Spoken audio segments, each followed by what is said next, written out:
இப்போ கூட உங்கள்கிட்ட ஒரு 2 நிமிஷத்துக்கு முன்னாடி பேசும்போது சொன்னோம், நிறைய உறவுகள் இருந்தும் கூட இருக்கிற உறவுகள் இல்லை அப்படின்னு. என் ஒய்ஃப்கிட்ட சொல்லுவேன், "ம், நமக்கு யாருமே இல்லையே" அப்படின்பா.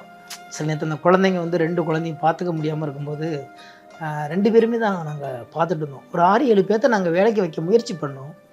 ஆனால் யாரும் அவங்கள சரியாக வந்து குழந்தைங்கள பராமரிக்கலங்கும்போது ஒரு முடிவுக்கு வந்தோம். நம்மளை விட நம்ம குழந்தைங்கள பாதுகாப்பாக யாரும் வச்சுக்க முடியாது. என்ன நடந்தாலும் சரி நம்ம பார்த்துக்குவோம் அப்படிங்கிற துணிச்சலில் யாரையுமே வைக்காமல், இப்போ இவங்க அம்மா மட்டும் அப்பப்போ இரவில் வந்து கொஞ்சம் ஹெல்ப் பண்ணுவாங்க. மற்றபடி நாங்களே பார்த்துக்குறோன்னு முடிவெடுத்த பிறகு சொல்லுவோம். அப்போ நான் சொல்லுவேன் எங்கள் அம்மாவை, "உனக்கு தெரியாது பாப்பா, அம்மா மட்டும் இப்போ இருந்திருந்தா அந்த உலகத்தையே விலைக்கு வாங்கி தான் பேத்திகளுக்கு கொடுத்துருக்கோம். ஏன்னா எங்கள் ஊரில் யார் புள்ள பெற்றாலும் ஓடி போய் வேலை செய்கிற இடத்துல இருக்கும் அம்மா. அந்த 10 மாதம் அவங்கள அப்படி கவனிக்கும். ஊரில் யார் குழந்தை பெற்றாலும் யார் கர்ப்பமானாலும் நல்லது செஞ்சால் வீட்டில் கொண்ட குடுன்னு சொல்லி எத்தனையோ நாள் நான் ஸ்கூல் படிக்கும்போதெல்லாம் கொடுத்து அமைச்சிருக்காங்க.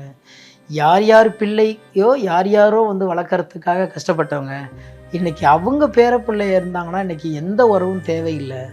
அந்த ஒருத்தவங்க இல்லை பாப்பா, அதனால தான் உலகமே நமக்கு இல்லைங்கிறது மாதிரி தோணுது" அப்படின்னு சொல்லி என் அம்மாவை பற்றியான நினைவுகளை நிறைய பகிர்ந்துக்கிட்டே இருப்பேன் அவன்கிட்ட.